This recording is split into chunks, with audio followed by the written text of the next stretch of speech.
I just say fuck my life way too much. Your other catchphrases, I'm sorry, but you're not sorry at all. Hello, I'm going to walk and talk for this one. It's the daily dog walk after all. Welcome! And we are talking about labels here. So the reason obviously the last podcast episode I talked about my own daughter and her autism label, which we are still working on. We're still on a waiting list. We're still waiting for the screener to happen. It is, for us as a family, we believe we don't really need the title. My daughter especially, she even came to me probably about a year ago, because we've been on the waiting list for a while and getting the ball rolling, and she said to me a year ago, I don't really want to do it, I don't want to go ahead with it, I don't want the label. She didn't want people to know she had autism. She doesn't want it to stop her from getting jobs, and I understand that, I really do understand that. But for me as a parent, I wanted her to have the support through the education system. So I want her to be able to go into exams with the additional time, with the breaks if she needs it. I want her to be able to get what not allowances, I don't think that's the right word, but I suppose that's kind of what I mean, because there are situations that she can't be in, because you won't get the best out of her, and that's not fair on her. It is simply not fair on her, because there's some things she could probably do really well if she was given a little bit more breathing space. And and what I mean by that is she can't be watched. She can't, there's certain things that she can't be watched doing things, she can't be put in different situations, and over time she'll probably get better at those things. But in the meantime, she needs some support and some empathy around that, some allowances made for that. Oh. Okay. So that's kind of why I really am pushing for it. I want her to be able to have any kind of, how to understand her triggers and any coping mechanisms that she hasn't already got, and she's already put in place for herself, which she's done incredible. She used to get so angry, she would hold her breath. She used to have her hair in front of her, so you wouldn't be able to see her holding her breath. That was really, really worrying. There's so many things, obviously the self-harm was the biggest one, and she learnt to self-harm in places we couldn't detect and we couldn't see. That's obviously the biggest thing, seeing your child with, blood and marks all over them and cuts, deep cuts. It's just heartbreaking. It's so heartbreaking. Just seeing her withdraw into the world, from the world, is bad enough. And when she can't, her irrational behaviour, when she can't do something or when she gets frustrated, it was just awful. It was just awful to see those outbursts, and you couldn't help her and you can't console her, and she just thinks she's just, the worst of the worst, and the thoughts that are going through her head, it's just awful. And you want to tell her that she's amazing, and but she'll never be able to see you through a parent's eyes. So for me, it was really poignant that we got this diagnosis, we get the support that she is entitled to and that she deserves, because she fucking deserves it. She's been on her own long enough. She fucking deserves it. I've spoken to so many grown-ups and who are going through very, very similar things, and they feel exactly the same. And what I mean by that is grown-ups, not other grown-ups with children going through different things. I'm talking grown-ups. So people who are in their 50s, in their 60s, in their 40s, who have had diagnosis recently of ADHD and autism, and it's changed you know, it has helped them. It's changed their thought process around, you know, some of the things that, you know, they struggled with in the past. They now understand why. And this is definitely, you know, for me, something that I really probably should explore, because I think I probably have got ADHD, and obviously with my mum's traits and my daughter, I do think, yeah, possibly. So yeah, so for me, I keep saying, and I do keep saying it, that I don't want to get the diagnosis, that it doesn't mean anything, and and you know, I keep saying it. But then I've had so many other friends who have gone, it's changed, it's helped them. So I am leaning into now, I think there's something that I might possibly do for myself once my daughter has had her screener. So again, you know, as I said previously, you know, my life maybe would have been a lot different if my mum had got a diagnosis, you know. So this is another reason why I think it's important as well now to fully understand yourself, you know, and your why and how you're wired. I think that's, and now we're in, you know, the year 2025. I don't think that's, it's never been more important to understand that, to have that for people to have that understanding about themselves. But you know, this needs to be recognised in education, and it needs to be recognised in education a lot earlier than it is now, and that's the problem. That is the problem. You know, is it a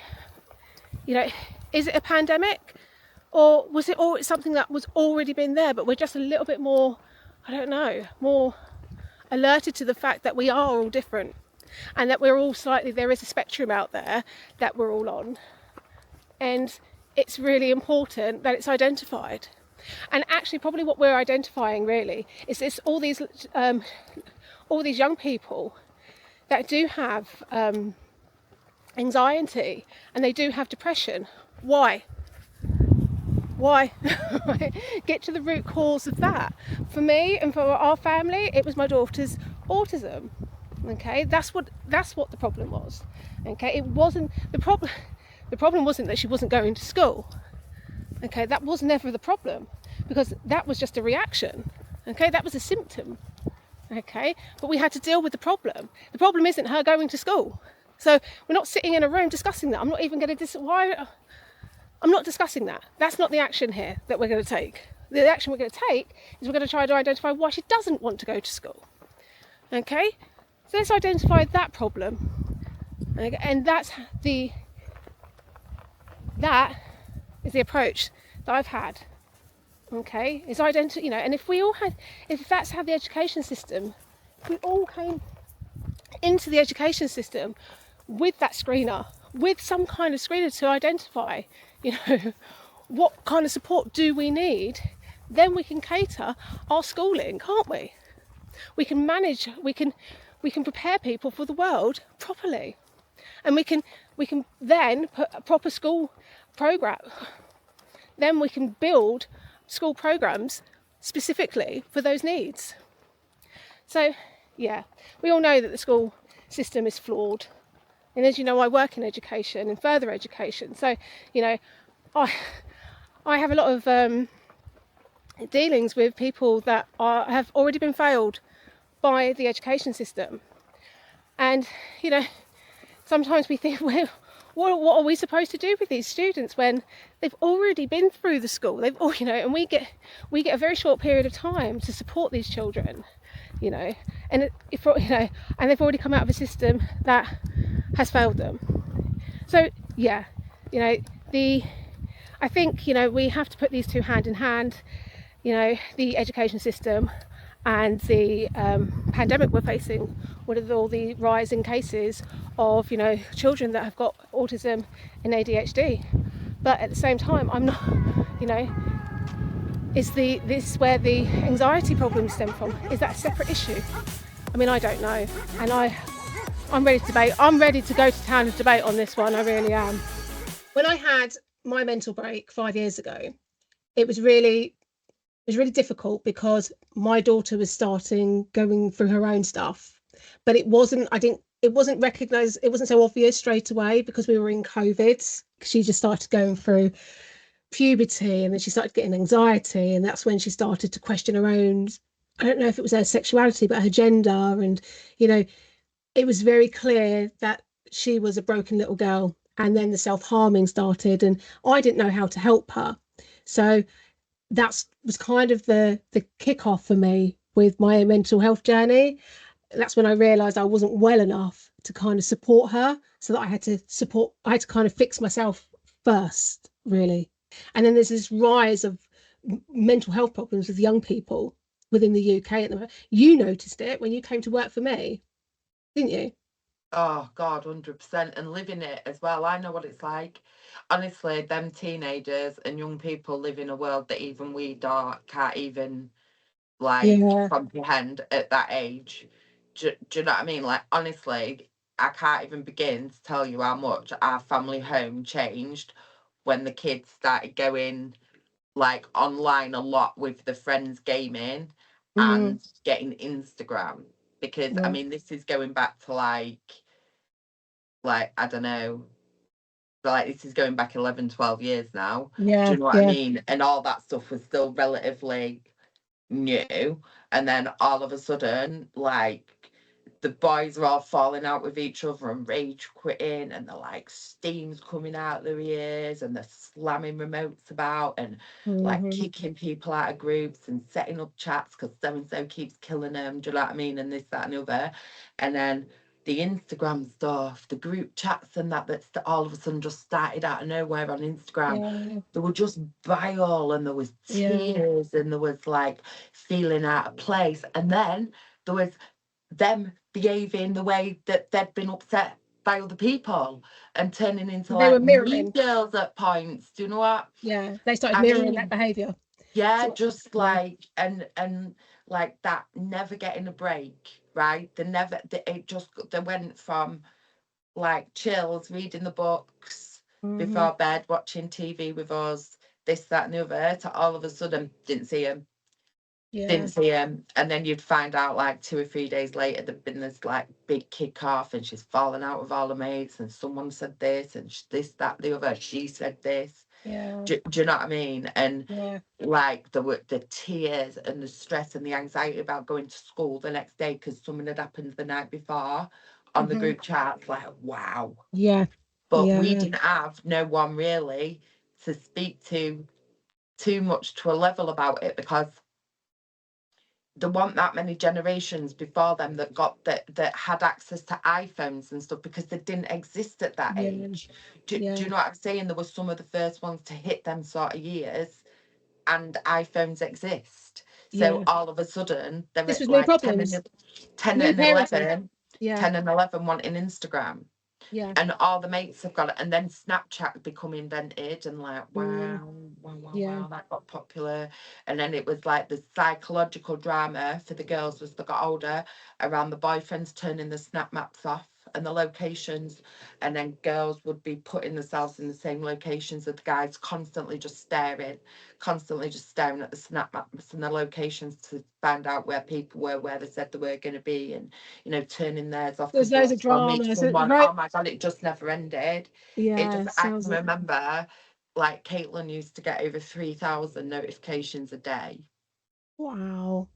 Do you know what I mean? Like, Wow. well over 3,000 notifications a day. Because we've had problems with the group chats, like you've Yeah, said. They're sitting in the room on a Sunday night, yeah, and they go to bed at they're in bed wrapped up in bed at 10 o'clock, and you yeah. think nothing of it, and then the next thing I'm dealing with drama the next day, and I'm like, when did this happen? Like six You know? o'clock in the morning, and they're like slamming shit around, and you're like, what's Yeah. going on? And they're like, nothing. It's like, well, clearly there's something wrong. Or are you just going to I take it got out on me? I got a message from her during the day. It was Monday. It was in the afternoon. I think I remember sending it to you, and it was a message from a young boy in a group chat telling my daughter that Yeah, um no, saying that they were going to beat her up and rape her, yeah, and that was meant to be banter, you know, and like my daughter was so scared she didn't even send it to she sent it to me. She didn't wait. yeah, She woke up in the morning and she didn't even say anything. She went to school, it played on her mind, and then she sent me the message, the screenshot, and then told me over yeah. text what had happened. Yeah, because it's a new world, right? Yeah, And for us, I was like, okay, so who's already been through this? And there was no parents that I could yeah, get my hands on or knew really yeah, at that age that Instagram want a thing for their kids. Instagram want even a thing when their yeah, kids were that age. Do you know what I mean? And they were getting younger and younger and younger as they were joining these apps. And then as the parent, you know, we did go through them weeks and months where she was the only one without it. You know, yeah, we really did go through them weeks and months when she was the only one without it. And, you know, we did like have the conversations that we didn't want her to do this. And, you know, it was mm, just hysteria that she was missing out. It was like yeah, sheer hysteria. So in the end, we like, you know, and the boys were already like gaming online. And she's like, how is it any different to them gaming online with the friends? And we're like, well, they've got secret messages and stuff on there. So in theory, it kind of isn't. But we yeah, just, it was just in our mind, it was just that little bit different because yeah. they were only in invited games with their friends, whereas Instagram, unless you honestly kept it all private, it was open It's to a the different, world. And yeah, it's a we different way didn't of know what parenting, to isn't do it? because all we knew really was like, let's see what happens. But then taking the phones off them when they do something bad, like, wow, I can imagine. oh Yeah, my God, moving end of the out. world. Yeah, I can Moving out, imagine. do you know what I mean? Yeah, Like kicking off, like off to live at mum's, off to live at nana's. yeah, Do you know what I mean? Got caught yeah. at nana's on a burner phone. Oh God. Do you I know mean, what I mean? Like all of it to do yeah, with the phones. And it's like and then it's like, oh, the kids have all changed. And it's like the kids are in a world that you lot don't even know exists. The yeah, people that first of all started consulting about like what was changing within kids' attitudes and this, that, and the other, they're nowhere close to the mark because yeah. the way, do you know what I mean? They're not because They said they've got no that. concept of the world that these kids live in. No. Recently, there's a recent study that came out, and it said that TikTok, the short videos on TikTok, because of the dopamine and the Yeah, way they affect your brain, it's worse than alcohol. yeah, And I can 100%. actually, I agree. yeah, and I I can't can, watch anything for yeah, much more than but 3 minutes, it mate. was, but that, you know, this study had actually looked at brains and Yeah. had, you know, I don't not I technical believe the scientists in research like, a lot more now than I'm yes, talking like these questions getting asked like 8 years ago when the mm, teachers and like when everyone was all of a sudden like, why are the kids changing? What is it? mm, What's happened? And then it was like, it's only just more now that people are actually admitting that, you know, this stuff is like specifically designed to kick everyone off.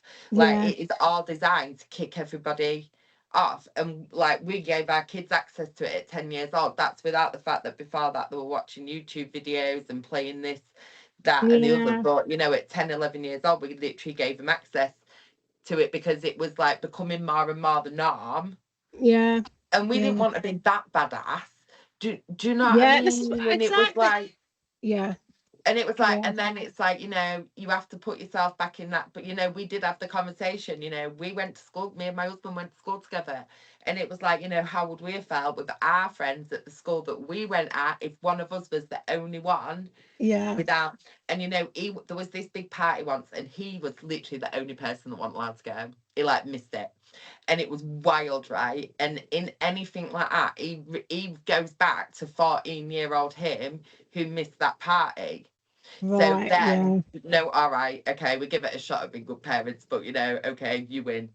You can open yeah, an Instagram, but you've got to have on private this and this, that, and the other. yes, And for a while, restrictions. we did check it, but then it was just like, you're not checking my phone. And we Yes, still did yeah, take it off him. yeah. I know.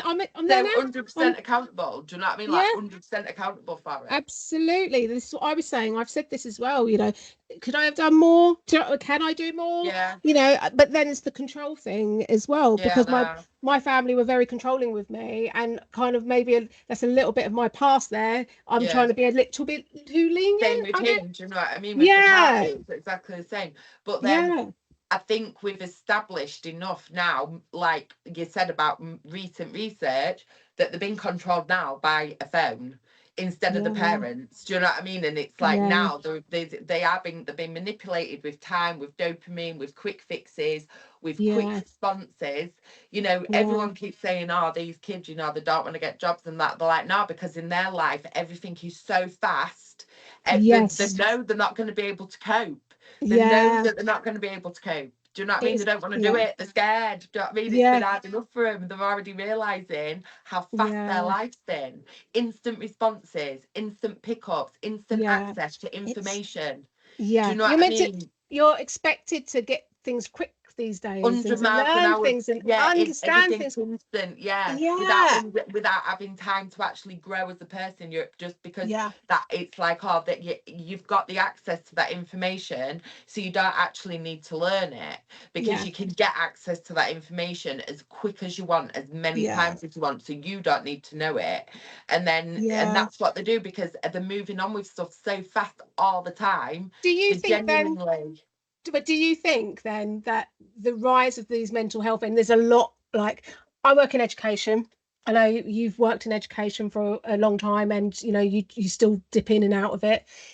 You know, and I see a lot of rising cases with Oh, no. students with mental health issues, Yeah. and you know sometimes they do have underlying traits of ADHD or you know or autism, but that even without those diagnoses, there's just a huge pandemic at the moment in the UK Everyone's of miserable. young people who have got mental health issues. I mean, my own daughter, which is one of the reasons, you know, that triggered me. I keep saying, going back to that, you know, she, bless her, she was been, you know, her trauma has been so bad that she's been cutting herself and hurting herself. Yeah. And, you know, for me, because, you know, and this is poignant really, with it ties into the whole podcast. And I hate, and I'm going to admit this, and I hate admitting this, and I'll admit it to you, and look, I'm admitting it to the world, not just my best friend here, but, and I hated it. I hated feeling this, but I kept thinking, what the fuck have you got to be depressed about? Do you know what I mean? Like, and the reason I kept thinking that was because of what I'd gone through as a, you know, my childhood was so miserable. There were pockets of fun and there was pockets of light. Do you know what I mean? There was it, but I had to really force those pockets of light through. But most of the time it was awful. It was really bad. And I think to myself, like, every day was a struggle for me. I couldn't wait to get out the house. Do you know what I mean? So I could be normal, because in my house was awful. But my kids haven't got that. They've got really, you know, and I couldn't resonate with them. I couldn't understand, you know, you've got a happy life. How are you so depressed? And I just couldn't relate to them at all, you know. And I felt really guilty for feeling like that. Do you know what I mean? And I don't know, it's just, for me, that's part of my growth, is to understand my children better, and to understand the world that we are in and how it affects them. Do you know what I mean? It's like, it's really difficult, because it's like there is so many aspects of mental health. Like there's so many. There's the cup of tea and a hot bath, and tomorrow's another day. Do you know what I mean? There is literally that is, I'm not downplaying at all, because if that is like how your life has to be governed, then you're not doing well. Do you know what I mean? But then there's also like having a wine, what having a glass of wine. What your daughter went through, which wasn't mental health crisis in respect of, you know, my house is dirty and no one does anything for us. She has an internal monologue that she all of a sudden didn't understand. Do you know what I mean? And that you couldn't have, what that internal monologue was that started, not in a million years could you have predicted or known how to straight away understand what was going on or how to deal with it. So, you know, so you're just looking at on the surface, like, what you're on about, went to Walton Towers the other day. Do you know what I mean? You've just got a new computer. Do you know what I mean? We've already got your school. Do you know what I mean? You're just looking, because you don't know at this point that there's this internal monologue that's started within her that's changing her as fundamentally as a person. And you're right. And you could never have been expected to guess that at that point. No. You know, you were well down the line before you knew really what was going on. Absolutely. And I've said this in the previous part of the podcast, I actually had to get to know my daughter. Yeah. I had to get to know how she communicates, how she deals with things. Even she didn't know, you know. And there's me sitting on the edge of her bed talking at her. That doesn't help her. That's not what she needed. That's not how she works, you know. But I had to learn that. So it was a big journey for all of us. But I felt really guilty for thinking that. Do you know what I mean? But, you know, and that's been part of my growth. You could have never predicted what the actual root cause What? So you Yeah. was gonna look straight to the, what do you mean? Was like, Yeah. Yeah. Yeah. because on the surface everything's good. Do Yeah. you know what I mean? Yeah. And that's what I'm always talking about when I'm saying there's different levels. There's different levels. It's like, I mean, my mental health like should be like fucking studied. Do you know what I mean? Like, to be honest, but I just think until you understand like the layer that you're dealing with that person or within yourself, then no one's helping no one and nothing's helping anyone. Because Yeah. like, for example, like I get by until I get triggered, and then I'm fucking out. Like, I'm Yeah. out. I'm like, I'm in la la land. I'm 100 miles an hour. I just do anything to tap out from what's going on. And what do you do? Right. What? So if you ever get triggered and you're like, Hyper focus, like sleep too much, like be too busy, don't but eat how do you, properly. so how do you come? How do you get through the other side of that? I have to, it takes a while. It takes like Yeah. big days. It takes some like big acceptance of a situation. Do you know what I mean? But I Mhm. do not let it like ruin my life. Do you know what I mean? I Yeah. don't ruin my life in that time period. Do You you know what I don't mean? let it I just go control. into my Yeah. own world really, where I'm like ignoring shit that I should be dealing with. I'm not doing what I should be doing. Do you know what I mean? Like this, that, and the other. But there's also been them times in my life where Mhm. I've woken up at 6 o'clock in the morning, turned over, gone back to sleep, and the next thing I know, it's 3 days later. Right. Okay. Do you know what I mean? Yeah. And that is because that's a different place that I've been at. Do Yeah. you know what I mean? That's not because I've had a car crash or Yeah. because I can't sort something out or because I ain't got my own way or something's Mhm. happened or the government has set a shite. Do you know what I mean? Mm. That's like the stuff that can trigger me like day on, day Mhm. out, boom. You Yeah. know, Yeah. when, you know, that darker stuff, when I get triggered Yeah. by, you know, historically, when I've been triggered by that, I Yeah. literally, when I get to the point where I can't take no more, I just switch off completely. I don't just Yeah. like ignore the phone. I just like go sleep 3 days. I Do think you know that's, what I mean? And yeah, I like, do. and then come out of it. And I don't know if that is sheer exhaustion from being a default everything, Mhm. and literally the weight of the world, feeling like I constantly had the weight of the world on my shoulders, or if it was just a genuine, like every like 2 or 3 years, I just used to burn out to the Yeah. point where my brain was done. Yeah. Physically, mentally, spiritually, for them next 2 or 3 days, I'm out. Yeah. I wouldn't eat, I wouldn't drink, I wouldn't go to the Yeah. toilet.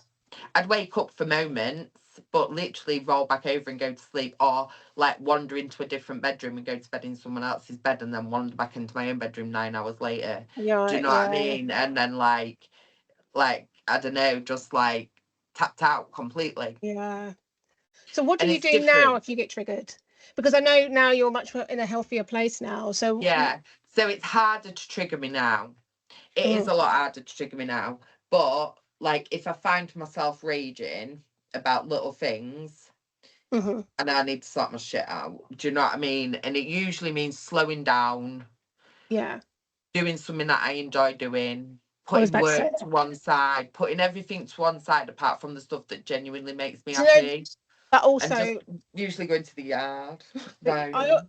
I know, but also you do call me.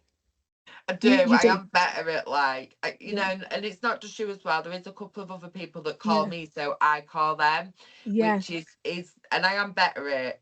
I am Yeah. better at doing it, but Yeah. then I know that there's times that I could probably do it. Not.